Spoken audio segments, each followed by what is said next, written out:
കുറച്ചു ദിവസങ്ങളായി രേണുവും കിച്ചുവും തമ്മിലുള്ള പ്രശ്നമാണ് സമൂഹ മാധ്യമങ്ങൾ അധികവും വൈറലാവുന്നത്. മാത്രമല്ല, തന്റെ അമ്മയെ കാണാൻ പോയിട്ട് തിരികെ നാട്ടിലേക്ക് എത്തിയ കിച്ചുവാണ് എന്തുകൊണ്ട് തനിക്ക് അമ്മയെ കാണാൻ ഇത്രയും നാൾ താല്പര്യമില്ലെന്നുള്ള കാര്യം വെളിപ്പെടുത്തിയിരുന്നു. ചുണ്ടുകടിച്ചും കോപ്രായം കാണിച്ചും സബ്സ്ക്രിപ്ഷനിലൂടെ ലക്ഷങ്ങൾ ഉണ്ടാക്കിക്കൊണ്ടാണ് അമ്മ ഓരോ വീഡിയോകളും ചെയ്യുന്നത്.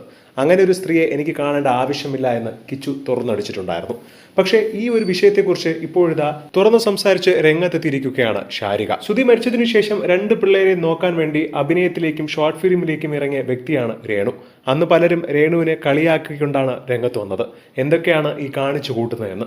പക്ഷേ അവിടെ നിന്നുമാണ് രേണു സുധി എന്ന ഈ ഒരു വ്യക്തിയായി മാറിയത്. ഒടുവിൽ ക്യാൻസർ ബാധിച്ചപ്പോൾ താൻ ഏറ്റവും കൂടുതൽ സ്നേഹിക്കുന്ന മക്കളൊക്കെ തന്റെ ഒപ്പം ഉണ്ടാവണമെന്നുള്ള ആഗ്രഹം രേണു പ്രകടിപ്പിക്കുകയായിരുന്നു.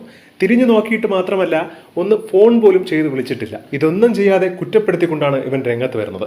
മാത്രമല്ല, ഈ പറയുന്ന ചുണ്ടുകടിച്ചും കോപ്രായം കാണിച്ചിട്ടും ഒക്കെ ഉണ്ടാക്കിയ പൈസയുടെ പങ്ക് പറ്റിയിട്ടുമുണ്ട് ഇവൻ. അതിന്റെയൊക്കെ സ്ക്രീൻഷോട്ടുകളും തെളിവുകളും ഞങ്ങളുടെ പക്കലുണ്ട് എന്നാണ് ഇപ്പോൾ ഷാരിക പറയുന്നത്. ഒരുപാട് വട്ടമാണ് രേണു കിച്ചുവിന് കാശ് അയച്ചിട്ടുള്ളത്. പക്ഷേ അതൊക്കെ വാങ്ങിച്ചു കൂട്ടിയിട്ടാണ് ഇന്ന് രേണുവിനെതിരെ തന്നെ അവൻ സംസാരിച്ചു തുടങ്ങുന്നത്.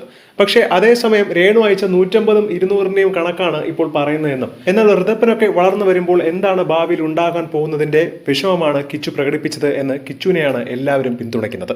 എന്താണ് ഇതിനെക്കുറിച്ചുള്ള നിങ്ങളുടെ അഭിപ്രായം എന്ന് താഴെ മറക്കാതെ കമന്റ് ചെയ്യുക.